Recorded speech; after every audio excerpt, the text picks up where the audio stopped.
الحمد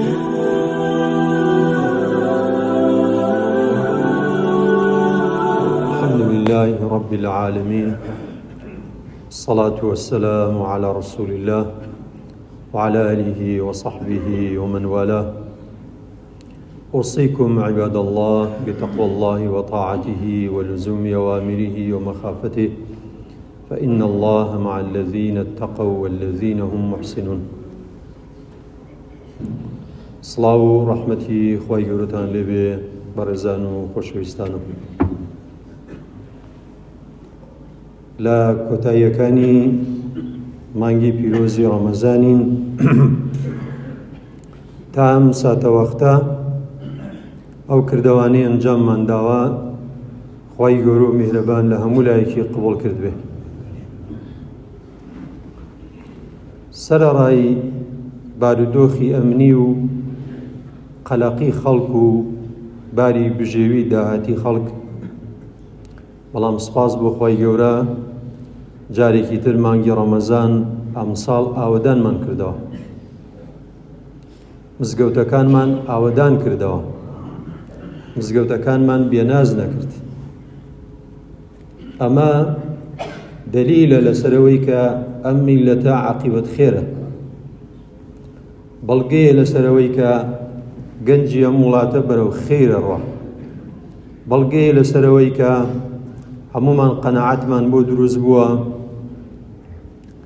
تاکە داڵدەیەک، تاکە پەناگەیەک کە ئێمە ئیسراحەت بکەین تایە، ڕۆحمان ئاسوودە بێت تایە، بریتیە لەم دینداریەی کە یەکەین، بریتیە لە گەڕانەوەمان بۆ مزگەوت، بۆ باوەشی ئەم دینداریە، بۆ لای پەیامەکەی خوا جەلە جەلالوهو.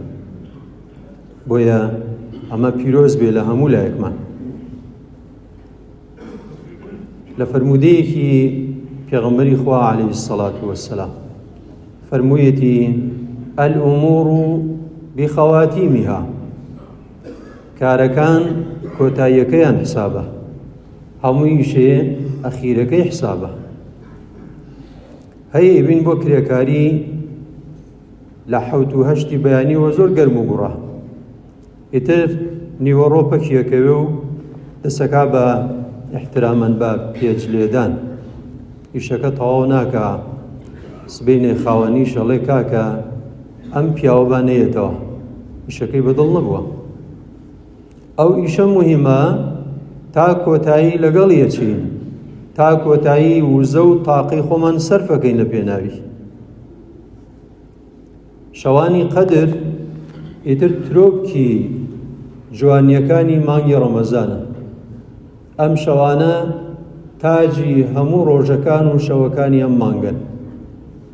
بۆیە بە هەلی بزانین چەند ڕۆژێکی زۆر کەمی ماوە، چۆن بتوانین ئێمە شتێک کە نەمان کردووە، دەرفەتمان نەبوو، نەمانتوانی بە هەر هۆکارێک بتوانین فرسەتە و دووبارەی بکەینەوە. شەوانی قەدر ئەو شەوانن کە پیرۆزترین کتێبی ئەم سەرزەویە کە قورئانی پیرۆزە تیایە دابەزیوە: ئینا ئەنزەلناه فی لەیلەتی القەدر. ئەم قورئانە دابەزیوە. ئونزل فیه القورئان هدى للناس وبينات من الهدى والفرقان. خی گەورە بۆ ڕێنمونی خەڵکی لەم مانگەدا، لەم شەوانی قەدرەدا باشترین و نایابترین پەیامی نار بۆ ئێمە. بۆیە ئەگەر کەسێک لەم شەوانی قەدرە دانیشت، ئەگەر لە مزگەوت بێ باشتر، ئەکرێ لە ماڵەکەی خۆشیە دانیشێ، لە شوێنێک دانیشێ، ئەکرێ فەرمانبەرێک بێ و خەفەرە لە دایرەکەی، لە پرزگەیەک دانیشتووە، حرەسە. هەر ئەوە بۆیە نووسرێ بە مەرجێ نیەت بێنێ، نیەت بێنێ چەنێ بتوانێ ئەو شەوە زیندوو کاتەوە، قورئانە خوێنێ، دوعاکە، ذیکرەکە، هەر کارێکی باش بکە، با لە نقطەی حرسیاتیش بێ، با لەسەر مێزی دایرەکەی خۆشی بێ، با لە ناو ئۆتۆمبیلەکە بێ، با ئافرەتی ماڵەوە بێ، با پیاوێکی پەککەوتە بێ لەسەر قەرەوێڵەکەی کەوتووە مادام نیەت بێنێ لەگەڵ ئێمە بەشدارە، لەگەڵ مزگەوتی گەڕەکەکەیە بەشدارە. ئەمە مەفهومی دینداریە. پێغەمبەری خوا عەلەیهی السەڵات وەسسەلام موژدەیەکی گەورەمان پێدا کاتێک ئێمە شەوی قەدر زیندووەکەینەوە. من قام ليلة القدر إيمانا واحتسابا غفر له ما تقدم من ذنبه. ئەوەی شەوانی قەدر زیندوو ئەکاتەوە، کابرا شەوی یەڵدا زیندوو ئەکاتەوە بە چەرەس خواردن و حکایەتکردن و پێکەنین و ئەم بابەتانە. شەوی قەدر زیندوو بکاتەوە بە عیبادەت، بە خواناسی، بەڵام باوەڕیشی پێی هەبێ، قەناعەتیشی هەبێ خوای گەورە پاداشتی لەسەرداتەوە. خوای گەورە لە گوناهەکانی خۆشە بێ، بەڵام گوناهە بچووکەکانی، بەڵام مافی خەڵکی بەسەرەوە نەبێ، لەوانە خۆشە بێ. ئێمە شەوانی قەدر کە دێت زۆر جار ئەمەمان بۆ دروستە بێڵێن شەوی تاک و شەوی جووت. من وازانم مامەڵەکردن لەگەڵ خوا بەم شێوە تۆزێ ئەدەبی کەمی تایە. بین بڵێن ئەم شەو جووتە دانانیشم سبێشە و تاکە دانیشم. باشترین کەسی دینداری ئێمە کە لە خواوە زۆر نزیک بووە پێغەمبەری خوایە عەلەیهی السەڵات وەسسەلام. لەو باشترمان نییە، لەویش نزیکترمان نەبووە لە خوا لە گوناهی ئەوەڵ و ئاخیریشی خۆش بووە. بەڵام دایکی ماندارانە فەرمێ عائیشە ڕەزا و ڕەحمەتی خوای لێبێ، کاتێک شەوانی قەدر دەهاتن پێغەمبەری خوا عەلەیهی السەڵات وەسسەلام چییە کرد؟ ئەیقەظ ئەهلەه وجد وشد المئزرة. ئێمەی بەخەبەرە کردەوە، خێزانەکانی بەخەبەرە کردەوە، نەیە هێڵا لەو خەیرە بێبەش بن، مەحروم ببن. ئەو واجبی ئێمەیشە.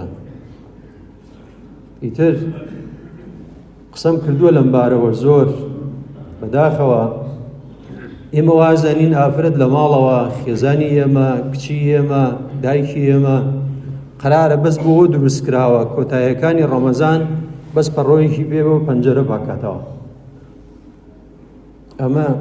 ئەمە زۆر خراپە. ئەبێ من بەشێک لە ئەرکەکانی سووک بکەم تاویش لەو خێرە بەشدار بێ، نەیەڵین مەحروم بێ لەو پاداشتە. فەرمێ خێزانەکانی خەبەرە کردەوە. ئەی بۆچی خەبەری کردوونەتەوە؟ وجد وشد المئزرة، خۆی مەزبوطە کرد و وەکو چۆن کەسێ بۆ شەڕ بڕوا ئاوا ئاهات بەشداری شەوانی قەدریە کرد و زیندویە کردەوە. پەیامی ئێمە وەکو موسڵمانێک پەیامی جەدوەلی زەڕب نییە لەگەڵ خوا. ئەم شەو جووتە دانانیشم، سبەی تاکە دائەنیشم، پاداشتەکەی بۆ شێوازێ. ئەو هەر دەشەوەکەی زیندووە کردەوە. دێمە قەرار نییە شوێن کەوتەیەوە بین، قەرار نییە سونەتەکانی زیندوو بکەینەوە. بۆیە پێشەوا ئیبن قەییمی جەوزی بەڕەحمەت بێ فەرمێ چی؟ کاتێک کۆمەڵێ ئەسد پێشبڕکی ئەکەن، کاتێ نزیکە بنەوە لە خەڵاتەکە لە دوورەوەی بینن، خاوەنی ئەم ئەسپە سوار چاکەکە زیاتر ماندوویەکە ئەسپەکەی بۆی خەڵاتەکەی بەنسیب ببێ. لە سەرەتا زیاتر ماندوویەکە. ئێمە بەرەو خەڵاتەکە ئەچین، بەرەو جەژن ئەچین، بەرەو هەدیەکەی خوا ئەچین. دێ ئەم هەدیە، ئەم خەڵاتە، ئەم لێ خۆشبوونە بەچی ئەکرێ؟ ئەسپەکەمان ماندووکەین. تۆزێک کەمتر بخەوین، گریمان لای نەخۆشێ بووین تا بەیانی، گریمان نەخۆش بووین و خەومان لێ نەکەوت. ئەمە زۆر پێویستەکە بۆ ژیانی ئێمە. ئەو فەرمودەی کە فەرمێ کۆتاییەکانی مانگی ڕەمەزان عتق من النار، خوای گەورە خەڵکی لە ئاگر ڕزگارەکە. ئیجا خۆ ئەگەر ئێستا خزمی یەکێک لە ئێمە لە سجنا بێ، خسبێتە ناو ژوورێکی تاکە کەسیەوە ئینفرادی، بڵێن فڵان کەس هەیە ئەو ئەتوانێ ئازادی بکە، ئەو بۆ ناچن سەردانێکی بکەن، چەند تەلەفۆنەکەین، چەند جار ڕۆینە ماڵەکەی و بە ساق و بە قوربانیە بین تا ئەم برازامانە ئەم خزمەمان لەم زیندانە بێنێتە دەرەوە. دەی پێشەوە صلی الله عليه وسلم پێغەمبەری خوا عليه الصلاة والسلام ئەفەرمێ یەکێک لەو بیانوانەی موسڵمان ئەیداتە دەست پەروەردگار کە لێی خۆش بێ ئاوەدانکردنەوەی شەوانی قەدرە. ئەمە گرنگە. ئێمە لە شەوانی قەدرا چیەکەین؟ ئێمە قورئان خوێنین. إن الذين يتلون كتاب الله وأقاموا الصلاة وأنفقوا مما رزقناهم سرا وعلانية پاداشتەکەمان چییە؟ يرجون تجارة لن تبور. ئەوانەی کە قورئان خوێنن ئەبەخشن لە پێناوی خوا بە نهێنی بە ئاشکرا نوێژەکانیشیان نافەوتێ، ئەمانە لەگەڵ خوا بازرگانیان کردووە. ئەم بازرگانیە تێشکانی تیانە، ئەم بازرگانیە ئیفلاسبوونی تیانە، ئەم بازرگانیە خەڵەتاندنی تیانە. خوای گەورە هەر کەس مامەڵەی لەگەڵا کردبێ کەس زەرەری نەکردووە لە پاڵیا. ئێمە شەوانی قەدر ئەمە ئەکەین، ئێمە بازرگانیمان کردووە. فەرموو لە چاونوقاندنێکە 24 دانە ڕۆژ لە ڕەمەزان ڕۆیشت، نەمانزانی چۆن ڕۆشت، تەواو بوو. مانگێ لەمە بێژن چۆن ئاخۆم چۆن ئەم مانگە بگرین، چۆن بتوانین ئەنجامی بین، مانگەر خۆی تەواو بوو. بۆیە ئێمە لەم مانگە پیرۆزە ئەو کردەوانەی کردومانە دڵنیا بن هەمووی چووەتە خانە و زەخیرەی قیامەتمانەوە. ئەو قورئانەی خوێنین و ئەو خەتمەی ئەیکەین بە هەر شێوازێکەیە، حتا ئەو بەڕێزەیش کە خوێنەواری نییە و قەڵەمێکی هەیە یا گوێگرێ، هەر ئەوەش بەشدارە لەو مۆزوعە. ئێمە بۆیە قورئانە خوێنین، بۆیە خەتمەکەین، بۆیە شوێنیەکەوین. من ژیانی تریشم هەمووی بێتە قورئانی، ژیانی ناو ماڵ و مناڵم، ژیانی بازارم، ژیانی کۆمەڵایەتیم، ژیانی ئابووریم، ژیانی سیاسیم، هەمووی بەم قورئانە پێودانگی بۆ بکەم. کۆتایی قسەم ئەو قسە جوانەی بانگخواز و گەورەی ئەم شارە بوو کە مامۆستا برایم ڕەشاوی بە ڕەحمەت بێ دوکانێکی هەبوو، شەو کەسێک چوو بوو کەلوبەلەگەی بردبوو، وتی بەیانی کە چووم پۆلیسم ئاگادار کرد، پۆلیس هاتن و بینیان تەنها قورئانێک ماوە نەبراوە، هەموو کەلوبەلەکەیان بردووە. پۆلیسێکیان وتی بە توانجەوە ئەها مامۆستا چەندێکە قورئانە خوێنی، قورئانەکەش فریاو نەکەوت، نەیتوانی ڕێگر بێ لە دزەکان. ئەڵێ مامۆستا فەرمووی ئەو قورئانەم بۆوە دانەناوە لەم دوکانە خەڵک دزیم لێ نەکا، بۆوە دامناوە خۆم دز نەبم، خۆم گەندەڵ نەبم. ئەم قسە زۆر قوڵە. ئێمە قەرارە وامان لێ بێت، قەرار نییە من دینداری بکەم خوایش ئیشێکم بۆ بکە، چۆن شتی وابێ؟ قەرارە دینداری ئەەکەم واجب کراوە لەسەرم، ئەبێ لە ئاخیریشەوە دوعا بکەم بڵێم چی؟ ربنا تقبل منا إنك أنت السميع العليم. ئەگەر کەم و کوڕیشی تیا بوو بێ وتب علينا إنك أنت التواب الرحيم. خوای گەورە لە گوناهی من و لە گوناهی ئێوەش خۆش بێت، عاقبەتی من و عاقبەتی ئێوەش بەخێر بگێڕێ، عاقبەتی هەمومان بەخێر بگێڕێ.